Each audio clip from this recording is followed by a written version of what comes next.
जय श्री राधे राधे। पश्चिम दिशा वरुण भगवान की है।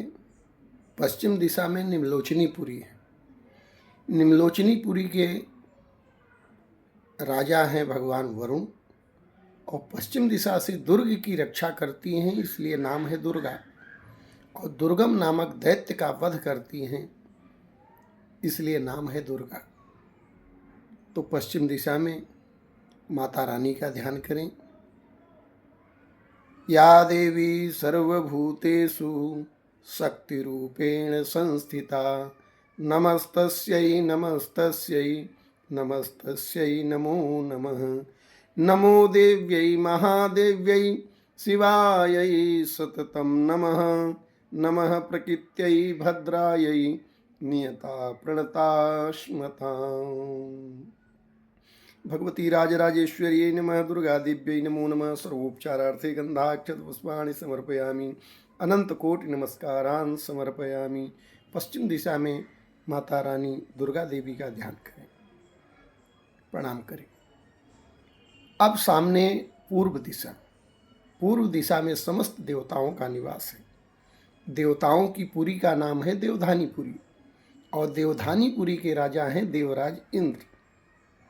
और इंद्र भगवान के ऊपर जब जब कोई आपत्ति विपत्ति आती है तो उनकी रक्षा करते हैं भगवान बृहस्पति, गुरुदेव। गुरु की शरण लेते हैं। तो जीवन में गुरु जरूर होना चाहिए। बगैर गुरु के ज्ञान नहीं, बगैर गुरु के गति नहीं। इसलिए गुरु एक होना चाहिए। पूर्व दिशा में समस्त देवता रहते हैं। देवताओं की सुरक्षा का भार देवराज इंद्र को और इंद्र की सुरक्षा का भार देवगुरु बृहस्पति को। और इसीलिए बृहस्पतिवार के दिन केले की जड़ में गुरु का पूजन किया जाता है, केले के खम्भे में। तो केले का पेड़ पानीदार होता है, गुरु पानीदार होना चाहिए। गुरु मुलायम होना चाहिए केले की तरह। और केले में एक ही फल लगता है, दोबारा पौधा निकलेगा, फिर उसमें एक बार फल लगेगा, दोबारा फल नहीं लगता। एक बार फल लेने के पश्चात वह पौधा नष्ट हो जाता है। ऐसे ही गुरु में एक निष्ठता होनी चाहिए। जैसे कदली फल एक बार ही फल लेता है। तो आइए, हम गुरु बनाए हैं तो गुरु को नमन करें। नहीं तो प्रथम गुरु माता पिता, द्वितीय गुरु शिक्षा देने वाले, तृतीय गुरु मंत्र देने वाले और पंचम गुरु स्वयं परमात्मा। एक माँ, दूसरे पिता, तीसरे शिक्षा, चौथे दीक्षा और पांचवें स्वयं परमात्मा गुरु हैं। तो गुरु रूप में उनकी वंदना करें। ओम गुरुर्ब्रह्मा गुरुर्विष्णु गुरुर्देवो महेश्वर गुरु साक्षात् परम ब्रह्म तस्मै श्री गुरुवे नमः। वसुदेव सुतम देवम कंस चाणूरमर्दनम देवकी परमानंदम कृष्णम वंदे जगद्गुरुम। परम गुरुभ्यो नमः। परमेष्ठी गुरुभ्यो नमः। परात्पर गुरुभ्यो नमः। श्री गुरुचरणाभ्याम नमः। सर्वोपचारार्थे गंधाक्षत पुष्पाणि समर्पयामि। प्रेम से बोलिए गुरु भगवान की जय। तो पूर्व दिशा में गुरु को नमन करें। पूजा में घंटी जरूर रखें। घंटी में गरुड़देव का निवास होता है। गरुड़देव भगवान श्री हरि विष्णु के वाहन हैं और घंटी बजाने से देवता आते हैं और राक्षस भाग जाते हैं। तो राक्षसों को भगाने के लिए, देवताओं को बुलाने के लिए, क्योंकि पूजा में देवताओं की आवश्यकता है। और देवता माने हमने बताया ही था, जो देवे वो देवता, जो छीन ले वो राक्षस और जो लेन देन बराबर रखे वो मनुष्य। तो हम देवताओं की पूजा क्यों करते हैं? क्योंकि देवता हमेशा देते हैं। जो हमेशा देता रहे वो देवता है। तो हम घंटी रखेंगे और घंटी बजाएंगे। घंटी बजाने से देवता आते हैं। मंदिर में जाइए तो पहले घंटा बजाइए। घंटा बजाने से आपके शरीर में देवता का निवास होगा।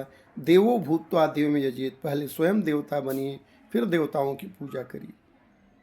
इसलिए घर में घंटी रखें और मंदिर में जाएं तो घंटा बजा करके, घंटा का निनाद करके उसके पश्चात भगवान का दर्शन करें। शिव मंदिर में गए हैं तो भोलेनाथ का दर्शन, माता जी के मंदिर में गए हैं तो माता जी का दर्शन, श्री हरि के दरबार में गए हैं, राधा कृष्ण के दरबार में गए हैं, श्री राघवेंद्र सरकार के दरबार में गए हैं तो उनका दर्शन। तो मंदिर दर्शन करने जाते हैं तो घंटा बजाएं, और घर में जितने भी सदस्य हैं, जितने भी लोग घर में रहते हैं, सबको घंटी बजाना चाहिए स्नान करने के पश्चात, और भगवान के सामने अपनी हाजिरी लगानी चाहिए, और देव तत्व को वर्धन करने के लिए घंटी बजाना चाहिए। क्योंकि जहाँ देवता रहते हैं वहाँ सुमति रहती है, और जहाँ सुमति है वहीं संपत्ति है। जहाँ सुमति तह संपत्ति नाना, जहाँ कुमति तह विपत्ति निदाना। इसलिए सुमति आवे, संपत्ति की वृद्धि हो, तो देवता रहेंगे तब, और देवता आएंगे कब? जब घंटी बजाएंगे। इसलिए रोज सुबह और शाम कम से कम 2 समय तो जरूर घंटी बजाएं। घंटी बजाने से देवता आते हैं। ओम आगमार्थं तु देवानां गमनार्थं तु रक्षसां घंटानादं प्रकुर्वीत पश्चात घंटां प्रपूजयेत्। घंट स्थित गरुण देवाय नमो नमः। सर्वोपचारार्थे गंधाक्षत पुष्पाणि समर्पयामि।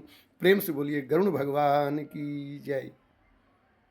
तो घंटी में गरुण भगवान का पूजन हुआ। अब शंख का पूजन करें। शंख लक्ष्मी जी के भाई हैं, भगवान श्री हरि नारायण के साले साहब हैं, हमारे आपके मामा जी हैं, क्योंकि हमारे माता पिता लक्ष्मी नारायण हैं। तो शंख बजाने से देवताओं की शक्ति का वर्धन होता है, राक्षसी शक्ति धीरे धीरे क्षीण हो जाती है। इसलिए दैवी शक्ति का वर्धन करने के लिए घर में शंख रखें और शंख बजाएं। ब्राह्मण क्षत्रिय वैश्य को शंख बजाना चाहिए, स्त्री शूद्र के लिए शंख बजाना वर्जित किया गया है। शंख निनाद करने से दैवी शक्ति बढ़ती है। तो आइए शंख भगवान का ध्यान करते हैं। ओम पांचजन्याय विद्महे पावमानाय धीमहि तन्नः शंख प्रचोदयात्। शंख स्थित पांचजन्याय नमो नमः। सर्वोपचारार्थे गंधाक्षत पुष्पाणि समर्पयामि। प्रेम से बोलिए शंख नारायण भगवान की जय। शंख नारायण भगवान को इस मंत्र से, शंख गायत्री मंत्र से प्रणाम करें। इसके पश्चात दीपक प्रज्वलित है, दीपक देवता का पूजन करें, क्योंकि हमारे कर्म के साक्षी हैं। कोई भी शुभ कर्म करें तो दीपक प्रज्वलित करें और दीपक बुझाएं नहीं। हैप्पी बर्थडे टू यू ऐसा बोल करके लोग दीपक बुझा देते हैं। दीपक बुझाना नहीं चाहिए। जन्मोत्सव में तो दीपक जलाने चाहिए, दीपावली जैसा उत्सव मनाना चाहिए, और दीपक ही बुझा देते हैं। दीपक देवता है, उनको फूंक करके न बुझाएं।